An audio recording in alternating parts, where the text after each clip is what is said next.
din natin. Isang bagsak ulit. Duterte! Duterte! Duterte! Duterte! Duterte! Duterte! Yan, napakaganda. Ang ganda tingnan. Pag yan nakita ng ating mga kababayan sa labas ng bansa, palagay ko, dadaloy na naman ang mga pagkain natin hanggang bukas ng umaga. Tayo lang naman kasi nagbibigay sigla sa kanila. Okay? Oh, yes.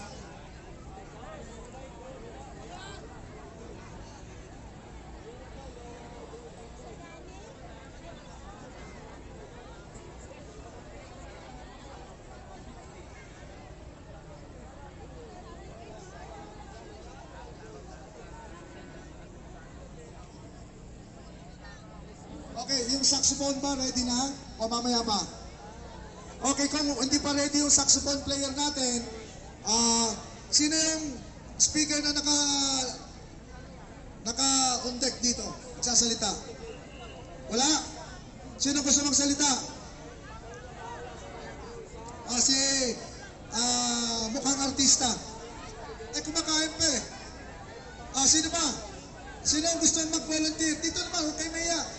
This is the best chance for you to express yourself. Ipakita ninyo ang inyong pagmamahal sa bayan. Pumunta kayo rito. Ipakita nyo na kayo ay nagpapasalamat kay Pangulong Rodrigo Roa Duterte sa kanyang ginawa sa kanyang 6 na taon. 10 taon sa passport, 10 taon sa driver's license, 10 taon sa seaman's book, malinis na bus carousel, wala nang tanimbala sa airport, yun sa Manila Bay, ano ba yun? Dolomite! Ano pa? Dapat ba natin magpasalamat yun?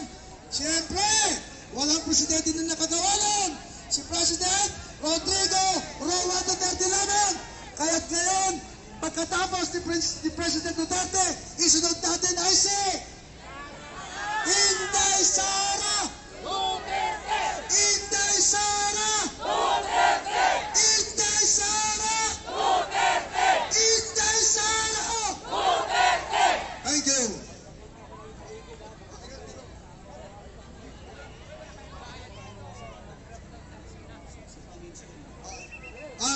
Pagdalis mo na. May mga nagdala ng pagkain daw. Darating ang pangalan. Ikaw na lang magbasa, bro. Hindi ko mabasa sulat mo.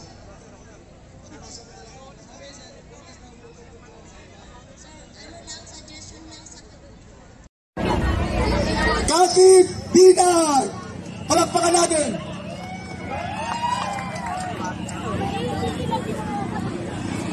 Siya ay matagal na natin iniintay.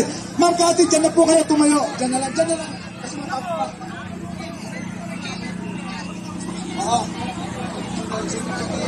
Sandali lang.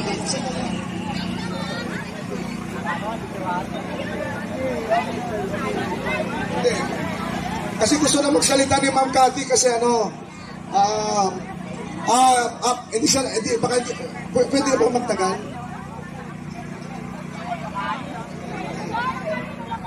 Bago siya magsalita, pati natin siya ng advance happy birthday!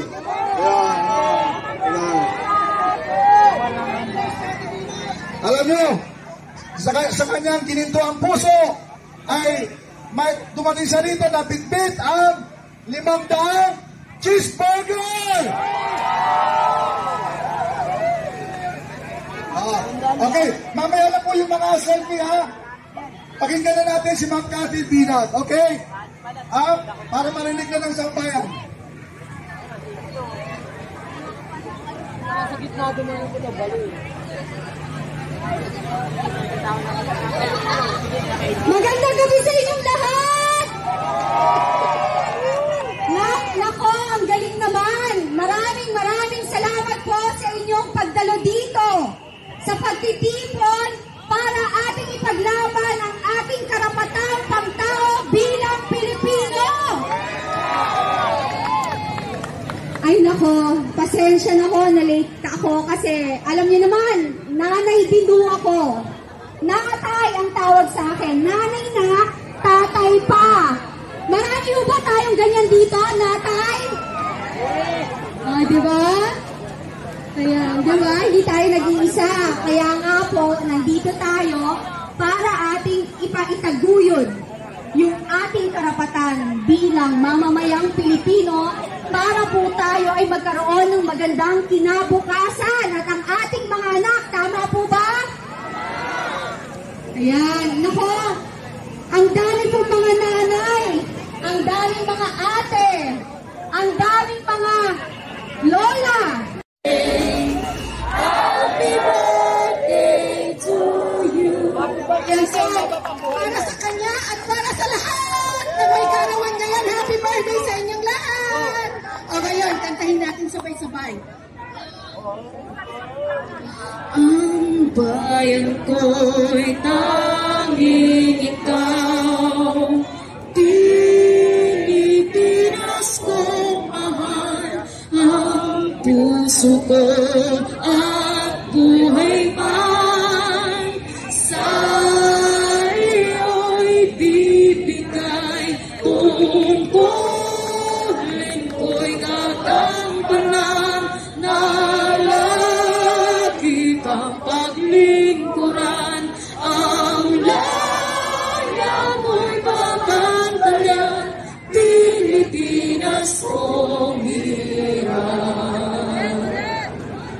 Ang bayan ko'y tanging ikaw, Pilipinas kong mahal, ang puso ko at buhay man, sa iyo'y bibigay, tungkulin kong gagampanan, na lagi kang paglingkuran, ang laya mo'y babantayan, Pilipinas kong hirap.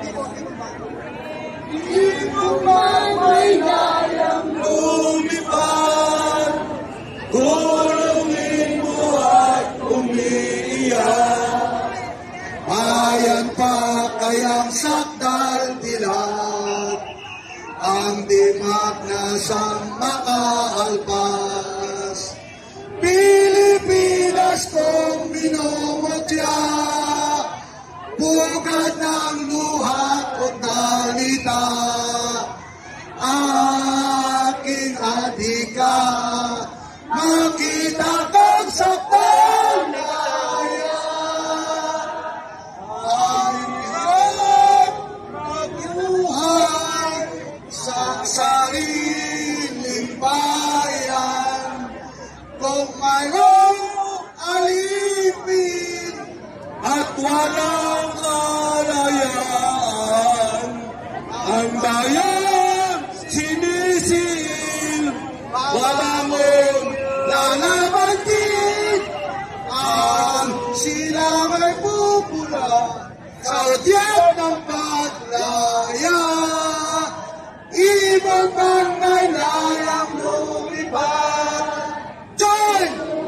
Buhat umiyak, bayan pa kayang sakdal dilat, ang dimag na sa makaalpas.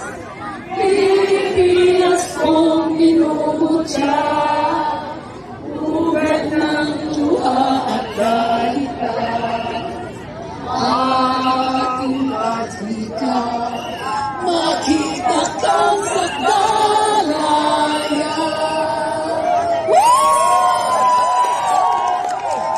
Yes! Duterte! Duterte!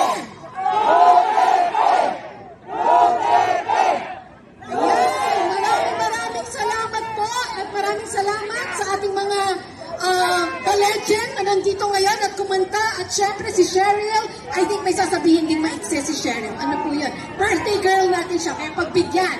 Here's Cheryl.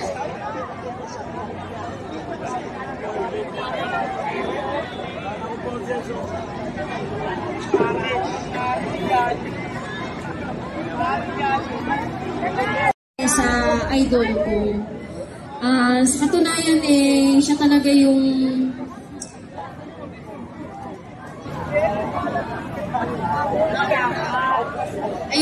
drama. Pero totoo talaga yung nararamdaman ko. Alam mo yung feeling na gusto ko talaga siyang makita sa person. Yung idol Sarah ko. Oo, sige, bash niyo ako, bongga, go! Ulalan niyo ako ng mga masasakit na salita sa social media, lahat! Sabihin niyo sa akin, lahat mga masasakit na salita, pero wala akong pakialam. Wala akong pakialam sa kahit na sinong taong nagsasabi sa akin ng kahit na ano, kung papatulan ko yung mga tatanga-tanga, mga bobo rin ako.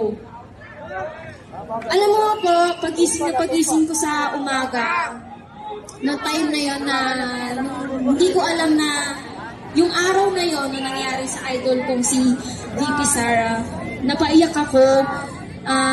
That time na yun, wala pa akong kain. Tapos habang nag-ano ko, pinapanood ko yun, hindi na ako nakakain. Hanggang sa nakalimutan ko nang kumain. Ang sabi ng kapatid ko, "Hey, kumain ka na ba?" Sabi ko, "Kumain na ba ako?" Sabi ko, "Kumain ka na, ano ba?" Kasi nga, syempre, nagulat lang ako eh. Then I was shocked. And tumapat pa talaga sa birth month ko yung nangyari, no? Alos, sabi ko, paano to? Naiiyak na talaga ako. Alam mo kung nandun lang talaga ako sa idol ko, kasama ko siya, siguro nung nagagalit siya, siguro kinisabay ko na siya. Pero anyway, isa lang naman ang birthday wish ko. Kahit wala akong handa, kahit wala akong regalo, hindi ako sinagot ng crush ko na binasted ako.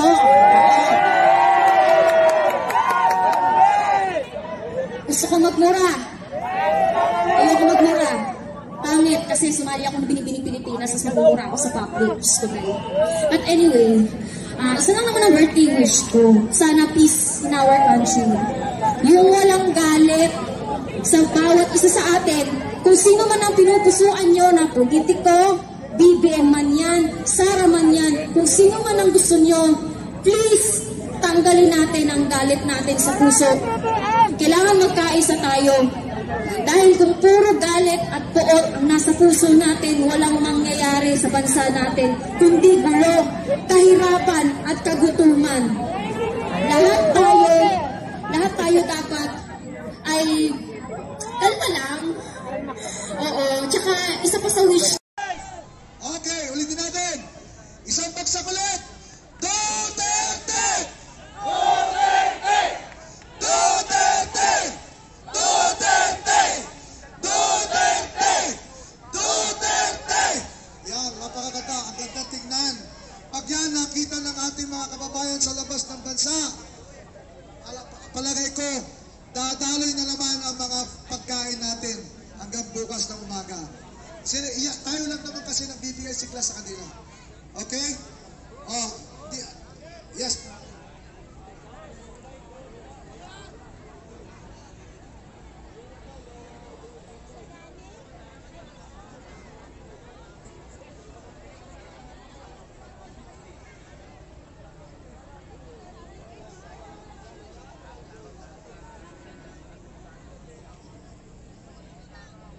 Okay, yung saxophone ba ready na? O mamaya pa? Okay, kung hindi pa ready yung saxophone player natin, sino yung speaker na naka-on deck dito? Nagsasalita? Wala? Sino gusto magsalita? Mukhang artista. Kumakain pa eh. Sino ba? Sino ang gusto mag-volunteer? Dito naman, okay Maya. This is the best chance for you to express yourself. Ipakita ninyo ang inyong pagmamahal sa bayan. Pumunta kayo rito. Ipakita nyo na kayo ay nagpapasalamat kay Pangulong Rodrigo Roa Duterte sa kanyang ginawa sa kanyang 6 na taon. 10 taon sa passport, 10 taon sa driver's license, 10 taon sa Seaman's Book, malinis na bus carousel, wala nang tanimbala sa airport, yun sa Manila Bay. Ano ba yun? Dolomite. Ano pa? Dapat ba natin magpasalamat yun? Siyempre, walang presidente na nakagawa nun. si President Rodrigo Roa Duterte lamang. Kaya't ngayon, pagkatapos ni President Duterte, isunod natin ay si Inday Sara Duterte! Inday Sara Duterte! Inday Sara Duterte! Inday Sara Duterte! Thank you.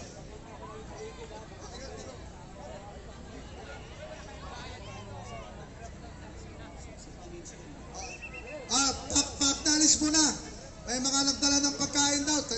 Daratihan ang pangalan. Ikaw na lang magbasa, bro. Hindi ko mabasa sulat mo.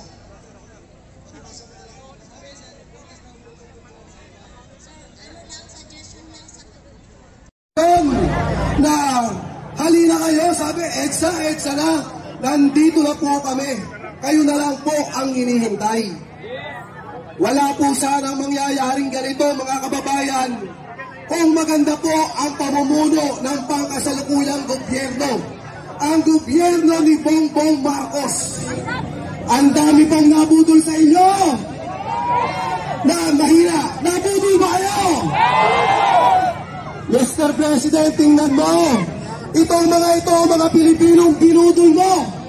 Pinangakuhaan mo ng 20 pesos na kilo ng bigas. Hanggang ngayon sa 60 na, mas mura pa ang droga. Napakahirap nito, Mr. President. Ako bilang isang Pilipino, Bongbong Marcos, ako na ang magbabayad ng pampahair follicle test mo. Matuloy lang. Alam ko marami kang pera. Yung pera nakakarampot galing sa akin.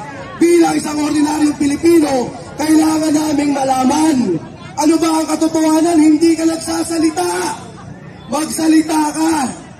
Ngayon, itinatanggi mo, ayaw mo na lang impeachment. Ayaw mo lang ipa-impeach ang ating Vice President Inday Sara Duterte. Booking ka na, Bongbong Marcos. Simula't sa simula, alam mo lahat ito. Simula't sa simula, pinlano mo ito. Yung mga pangako mo, hinahanap ng mga mamamayang Pilipino.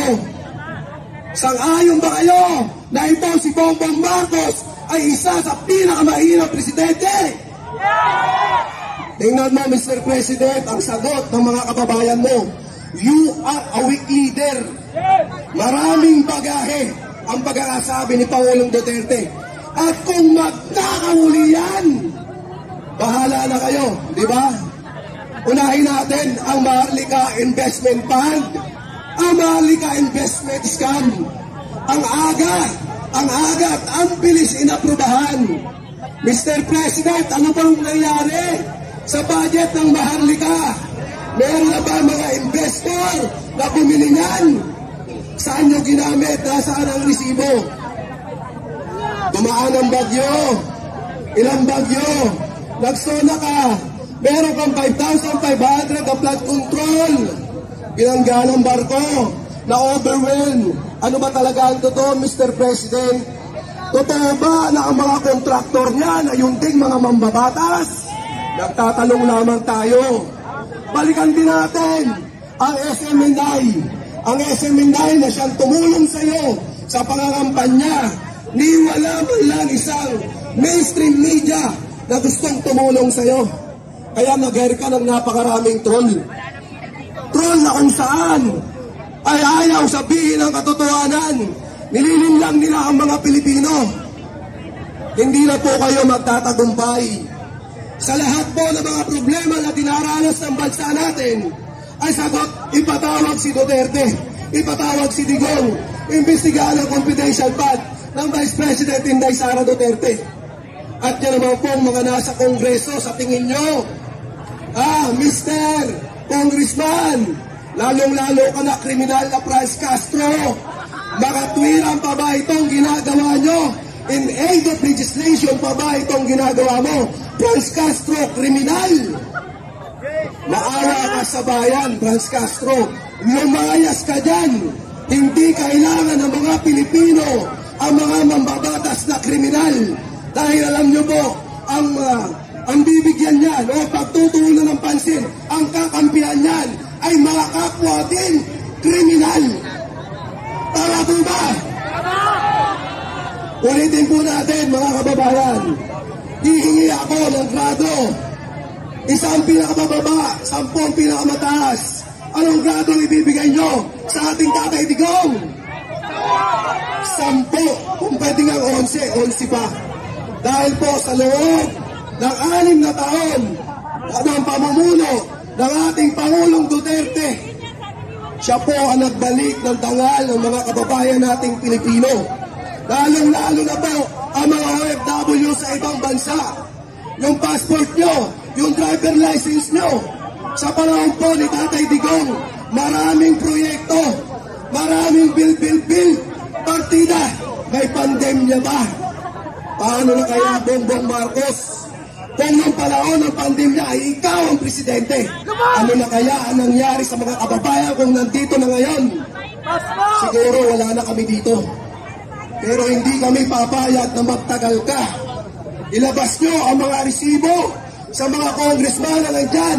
Hindi nyo pera yan. Kailangan namin malaman dahil kami ang nagbibigay, kami ang nagpapasahod sa inyo. Pwes na mga kababayan nating Pilipino, lalong-lalo na yung mga kababayan nating OFW. Dugo, pawis, hirap, puyat, pagod. Yan po ang kinakalaban nila sa ibang bansa. May homesick pa para lamang po makapagbigay ng magandang remittances sa ating bansa. Pero ano pong nangyayari, Mr. President? Wala kang proyekto. Isa kang malaking kamalian sa bansang Pilipinas. Alalahanin mo, Mr. President, 2 beses na nagkaroon ng EDSA. Malamang magagaya ka sa iyong ama dahil ikaw mismo ang hindi tumupad sa iyong mga pangako sa mga kababayan nating Pilipino. Isa-isahin pa ba natin? Wala ka, hindi ka marunong mag-presidente. Umapa ka na dyan. Ang bang...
Yung mga nakapila sa pagkain, please lang, ayusin nyo, walang tulakan.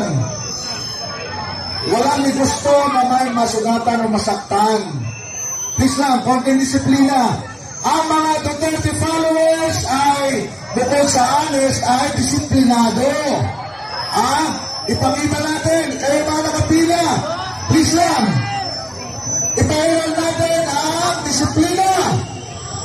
Walang tulakan, please. please, walang tulakan. Araw-araw na, walang tulakan. Marami tayo yan, walang hindi makakakain ngayong gabi. Ang daming sponsors. Maraming dumarating na pagkain sa mga taon nila. At itong gabi, ang iniintay natin na hudyat. Eh, please lang, yung mga hindi dyan sa namimigay ng pagkain, please lang, walang tulakan. Daan-daan, pakakapo lahat.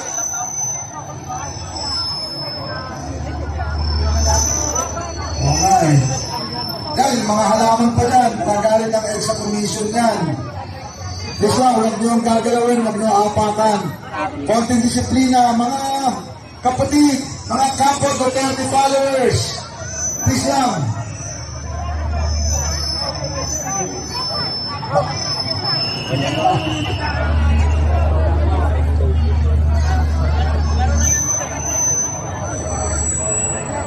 Alam, mga kapatid, yung mga kabataan, mga kabataan, kayo ang magpasimuno ng kaayusan.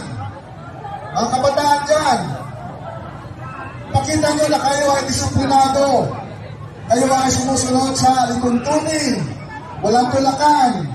Kawawa naman dyan yung mga ating mga nanay at saka mga lola, mga ate. Hindi, nandudun ako kanina eh. Hintayin na natin. Tutuloy natin ang programa. Sa 4 na gabi, dito sa EDSA, ito na ang pinakamaraming tao. Duterte! Duterte! Duterte! Duterte! May nagsabi, mga 5,000 daw ang tao dito.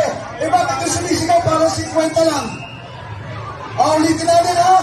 Lahat sisigaw, ipakita natin na 5,000 tao ang dito sa loob ng COVID source ngayon. Okay? Duterte! Duterte! Duterte! Lahat! 4,000 yun. 1,000 lang hindi sumigaw.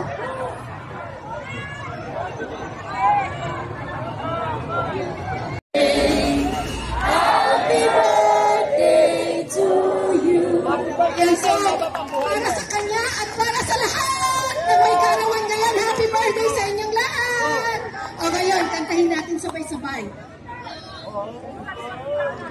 Ang bayan ko'y tanging ikaw, Pilipinas kong mahal, ang puso ko at buhay man, sa iyo'y bibigay, tungkulin ko'y gagampanan, na lagi kang paglingkuran, ang laya mo'y babantayan, Pilipinas kong hirap.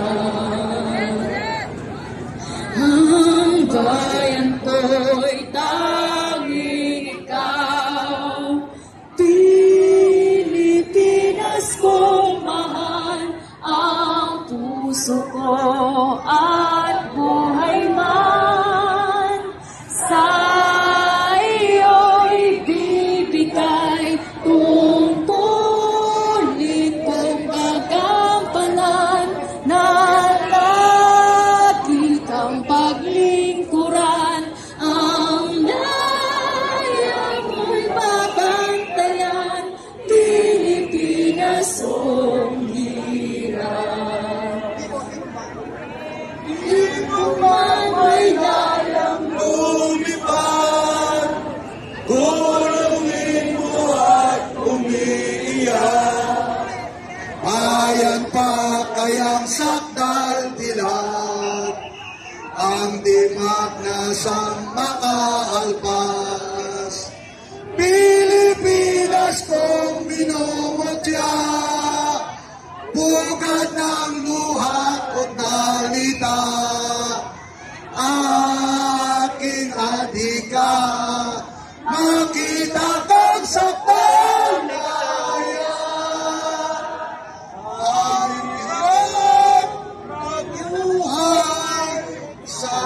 sariling bayan. Kung mayroong alipin at walang kalayaan, ang bayan sinisil, walang lalaban din.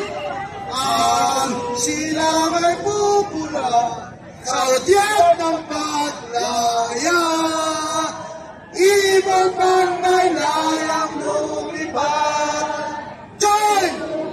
Buhat umiyak, bayang patayang sa pagdila, ang di man nasa makaalpas. Pilipinas kong binubutya, ugat ng luha at dalita, ating patika, makita ka sa dalaya. Yes! Duterte! Duterte!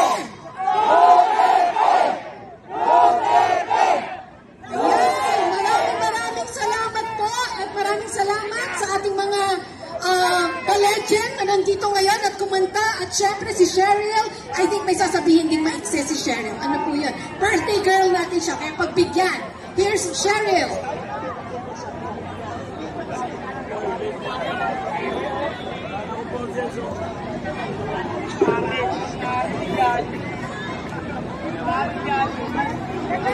Sa idol ko. Sa katunayan siya talaga yung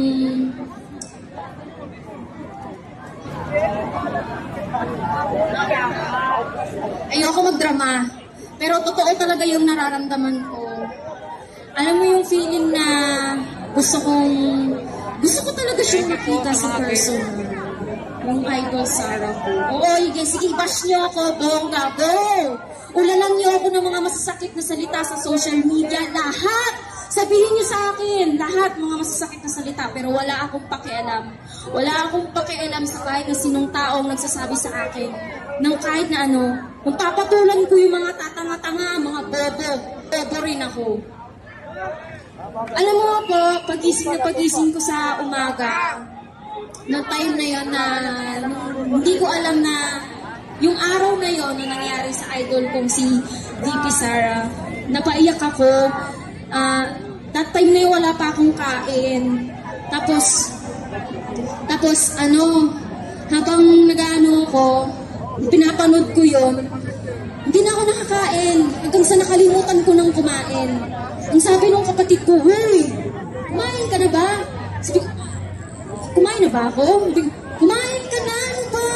Kasi nga, syempre, nagulat lang ako eh. Then I was shocked. And tumapat pa talaga sa birth month ko yung nangyari, no? Alos, sabi ko, paano to? Naiiyak na talaga ako. So, alam mo kung nandun lang talaga ako, sa idol ko, kasama ko siya, siguro nung nagagalit siya, siguro kinisabay ko na siya. Pero anyway, isa lang naman ang birthday wish ko. Kahit wala akong handa, kahit wala akong regalo, hindi ako sinagot ng crush ko na binasted ako.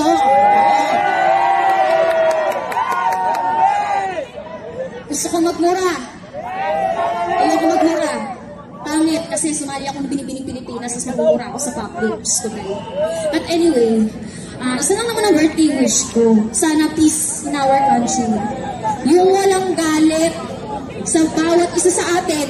Kung sino man ang pinupusuan nyo na politiko, BBM man yan, Sara man yan, kung sino man ang gusto nyo, please, tanggalin natin ang galit natin sa puso. Kailangan magkaisa tayo. Dahil kung puro galit at puot ang nasa puso natin, walang mangyayari sa bansa natin, kundi gulo, kahirapan at kagutuman. Lahat tayo dapat ay kalma lang. Oo, tsaka isa pa sa wish. Kasi Binag! Palakpakan natin! natin.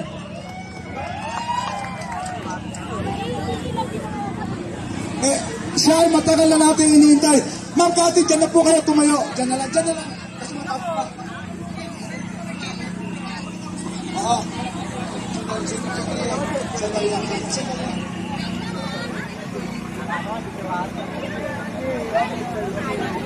Hindi.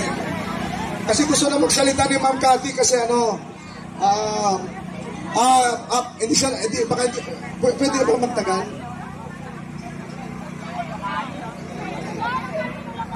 Bago siya magsalita, pati natin siya ng advance happy birthday! Ayan. Alam nyo, sa kanyang gininto ang puso, ay may dumating sa rito na bitbit ang 500 cheeseburger! Okay, mamaya na po yung mga selfie ha. Pakinggan na natin si Ma'am Cathy Binag, okay? Para marinig na ng sambayan. Sa gitna doon na yung pinabalo. Magandang gabi sa inyong lahat! Nako, ang galing naman! Maraming salamat po sa inyong pagdalo dito sa pagtitipon para ating ipaglaban ang ating karapatang pangtao bilang Pilipino! Ay nako, pasensya na ko, na-late ako kasi alam niyo naman, nanay dindu ako. Natay ang tawag sa akin. Nanay na, tatay pa. Marami ba tayong ganyan dito, natay? Di ba? Kaya, di ba? Hindi tayo nag-iisa. Kaya nga po, nandito tayo para ating ipaitaguyod yung ating karapatan bilang mamamayang Pilipino para po tayo ay magkaroon ng magandang kinabukasan at ang ating mga anak. Tama po ba? Ayan. Nako, ang dami pong mga nanay, ang daming mga ate, ang daming mga lola. Na halina kayo, sabi, EDSA na, nandito na po kami. Kayo na lang po ang hinihintay. Wala po sanang mangyayaring ganito, mga kababayan, kung maganda po ang pamumuno ng pangkasalukuyang gobyerno. Ang gobyerno ni Bongbong Marcos. Ang dami pong nabudol sa inyo. Na mahina, nabudol ba kayo? Mr. President, tingnan mo. Itong mga Pilipinong binudol mo. Pinangakuhaan mo ng 20 pesos na kilo ng bigas. Hanggang ngayon sa 60 na, mas mura pa ang droga. Napakahirap nito, Mr. President. Ako bilang isang Pilipino, Bongbong Marcos, ako na ang magbabayad ng pampahair follicle test mo. Matuloy lang. Alam ko marami kang pera. Yung pera nakakarampot galing sa akin. Bilang isang ordinaryong Pilipino, kailangan naming malaman. Ano ba ang katotohanan? Hindi ka nagsasalita. Magsalita ka. Ngayon, itinatanggi mo, ayaw mo na ng impeachment. Ayaw mo lang ipa-impeach ang ating Vice President Inday Sara Duterte. Booking ka na, Bongbong Marcos. Simula sa simula, alam mo lahat ito. Simula sa simula, pinlano mo ito. Yung mga pangako mo, hinahanap ng mga mamamayang Pilipino. Sang-ayon ba kayo na ito si Bongbong Marcos ay isa sa pinakamahirap presidente? Tingnan mo, Mr. President, ang sagot ng mga kababayan mo. You are a weak leader. Maraming bagahe ang pagkakasabi ni Pangulong Duterte. At kung magkakahuli yan, bahala na kayo, di ba? Unahin natin ang Maharlika Investment Fund, ang Maharlika Investment Scam. Ang aga at ang bilis inaprubahan. Mr. President, ano bang nangyari sa budget ng Maharlika? Meron na ba mga investor na bumili niyan? Saan nyo ginamit? Nasaan ang resibo? Dumaan ang bagyo. Ilang bagyo? Nagsona ka. Meron kang 5,500 na flood control. Binangga ng barko na overwhelm. Ano ba talaga ang totoo, Mr. President? Totoo ba na ang mga kontraktor niya na yung ding mga mambabatas? Nagtatanong lamang tayo. Balikan din natin ang SMNI. Ang SMNI na siyang tumulong sa iyo sa pangangampanya.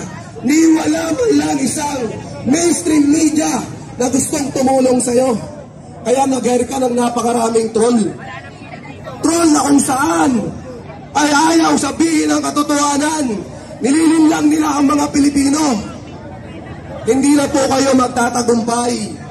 Sa lahat po ng mga problema na dinaranas ng bansa natin, ay sagot, ipatawag si Duterte, ipatawag si Digong, imbestigahan ang confidential fund ng Vice President Inday Sara Duterte. At yan naman pong mga nasa Kongreso sa tingin nyo, Mr. Congressman, lalong-lalo ka na kriminal na Franz Castro, makatwiran pa ba itong ginagawa nyo? In aid of legislation pa ba itong ginagawa mo? Franz Castro, kriminal! Maawa ka sa bayan, Franz Castro. Lumayas ka dyan. Hindi kailangan ng mga Pilipino ang mga mambabatas na kriminal. Dahil alam nyo po, ang bibigyan niyan o pagtutuunan ng pansin, ang kakampihan niyan ay mga kapwa din kriminal. Tama po ba? Ulitin po natin, mga kababayan. Hihingi ako ng grado. Isang pinakamababa, 10 pinakamataas. Anong grado ibibigay nyo sa ating Tatay Digong? 10. Kung pwede nga 11 pa. Dahil po sa loob ng 6 na taon ng pamumuno ng ating Pangulong Duterte, siya po ang nagbalik ng dangal ng mga kababayan nating Pilipino. Lalong-lalo na po ang mga OFW sa ibang bansa. Yung passport nyo, yung driver license nyo. Sa panahon po ni Tatay Digong, maraming proyekto, maraming bill, partida. May pandemya ba? Paano na kaya Bongbong Marcos? Kung nung panahon ng pandemya ay ikaw ang presidente, ano na kaya ang nangyari sa mga kababayan kung nandito na ngayon? Siguro wala na kami dito. Pero hindi kami papayag na magtagal ka. Ilabas nyo ang mga resibo sa mga congressman na nandyan. Hindi nyo pera yan. Kailangan naming malaman dahil kami ang nagbibigay, kami ang nagpapasahod sa inyo. Pwes na mga kababayan nating Pilipino, lalong-lalo na yung mga kababayan nating OFW. Dugo, pawis, hirap, puyat, pagod. Yan po ang kinakalaban nila sa ibang bansa. May homesick pa para lamang po makapagbigay ng magandang remittances sa ating bansa. Pero ano pong nangyayari, Mr. President? Wala kang proyekto. Isa kang malaking kamalian sa bansang Pilipinas. Alalahanin mo, Mr. President, 2 beses na nagkaroon ng EDSA. Malamang magagaya ka sa iyong ama. Dahil ikaw mismo ang hindi tumupad sa iyong mga pangako sa mga kababayan nating Pilipino. Isa-isahin pa ba natin? Wala ka, hindi ka marunong mag-presidente. Bumaba ka na dyan. Ang Kasi Bida! Palakpakan natin!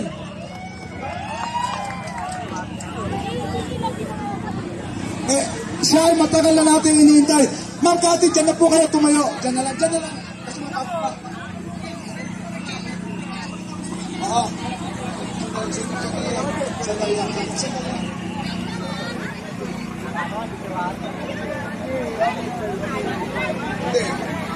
Kasi gusto na magsalita ni Ma'am Cathy kasi hindi siya, pwede na po magtagal.